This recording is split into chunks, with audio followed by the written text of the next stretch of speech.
दोस्तों, शिव पुराण के अनुसार सोमनाथ ज्योतिर्लिंग भगवान शिव का प्रथम ज्योतिर्लिंग है।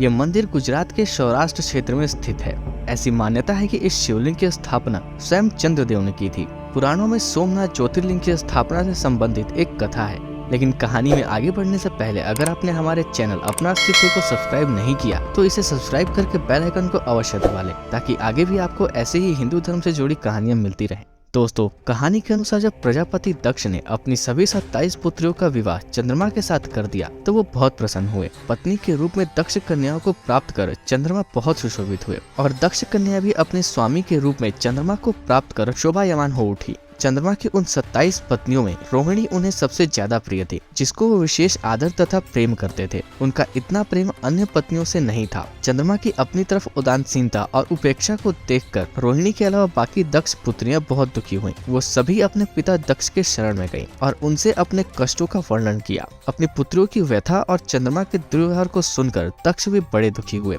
उन्होंने चंद्रमा से भेंट की और शांति पूर्वक कहा, कालनिधे, तुमने निर्मल व पवित्र कुल में जन्म लिया है, फिर भी तुम अपने पत्नियों के साथ भेदभावपूर्ण व्यवहार करते हो। तुम्हारे आश्रय में रहने वाली जितनी भी स्त्रियां हैं, उनके प्रति तुम्हारे मन में प्रेम कम और अधिक है। ऐसा सौतेला व्यवहार क्यों है? तुम किसी को अधिक प्यार करते हो और किसी को कम प्यार देते हो। ऐसा क्यों करते हो? अब तक जो व्यवहार किया वो ठीक नहीं है, फिर अब आगे ऐसा दुर्व्यवहार तुम्हें नहीं करना चाहिए। जो व्यक्ति आत्मीय जनों के साथ विषमतापूर्ण व्यवहार करता है उसे नरक में जाना पड़ता है। इस प्रकार प्रजापति दक्ष ने अपने दामाद चंद्रमा को भावपूर्वक समझाया और ऐसा सोच लिया कि चंद्रमा में अब सुधार हो जाएगा। उसके बाद प्रजापति दक्ष वापस चले गए, लेकिन इतना समझाने पर भी चंद्रमा ने अपने ससुर प्रजापति दक्ष की बात नहीं मानी। रोहिणी के प्रति अतिशय आसक्ति के कारण उन्होंने अपने कर्तव्य की अवहेलना की तथा अन्य पत्नियों का कुछ भी ख्याल नहीं रखा और उन सभी से उदासीन रहे।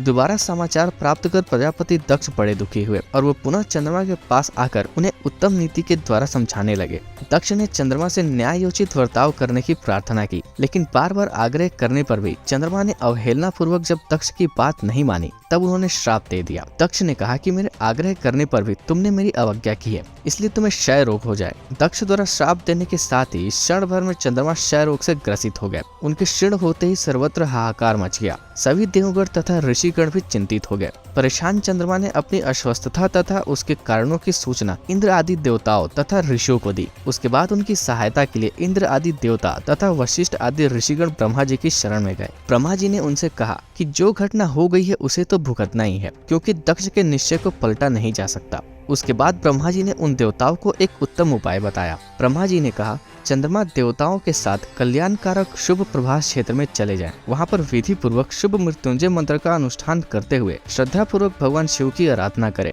अपने सामने शिवलिंग की स्थापना करके प्रतिदिन कठिन तपस्या करें। इनकी आराधना और तपस्या से जब भगवान भोलेनाथ प्रसन्न हो जाएंगे तो वो उन्हें क्षय रोग से मुक्त कर देंगे। पितामह ब्रह्मा जी की आज्ञा को स्वीकार कर देवताओं और ऋषियों के संरक्षण में चंद्रमा देवमंडल सहित प्रभास क्षेत्र में पहुंच गए। वहां चंद्रदेव ने मृत्युंजय भगवान की अर्चना, वंदना और अनुष्ठान प्रारंभ किया। वो मृत्युंजय मंत्र का जाप तथा भगवान शिव की उपासना में तत्लीन हो गए। ब्रह्मा की आज्ञा के अनुसार चंद्रमा ने 6 महीने तक निरंतर तपस्या की और वृषभ ध्वज का पूजन किया।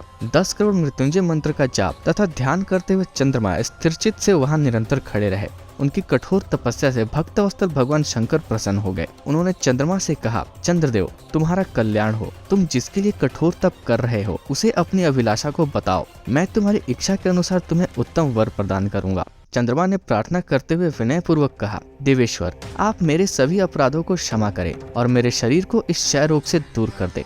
फिर भगवान शिव ने कहा, चंद्रदेव, तुम्हारी कला प्रतिदिन एक पक्ष में क्षीण हुआ करेगी, जबकि दूसरे पक्ष में प्रतिदिन वो निरंतर बढ़ती रहेगी। इस प्रकार तुम स्वस्थ और लोक सम्मान के योग्य हो जाओगे। भगवान शिव का कृपा प्रसाद प्राप्त करके चंद्रदेव बहुत प्रसन्न हुए। उन्होंने भक्ति भाव पूर्वक शिव जी की स्तुति की। ऐसी स्थिति में निराकार शिव उनकी कठोर भक्ति को देखकर साकार लिंग रूप में प्रकट हुए और संसार में सोमनाथ ज्योतिर्लिंग के नाम से प्रसिद्ध हुए। दोस्तों, क्या आपने भोलेनाथ के इस प्रथम लिंग की स्थापना की कहानी पहले सुनी थी? हमें कमेंट करके अवश्य बताइएगा। तो मिलते हैं ऐसे ही किसी नए और रोचक वीडियो में। तब तक के लिए जय हिंद, जय भारत।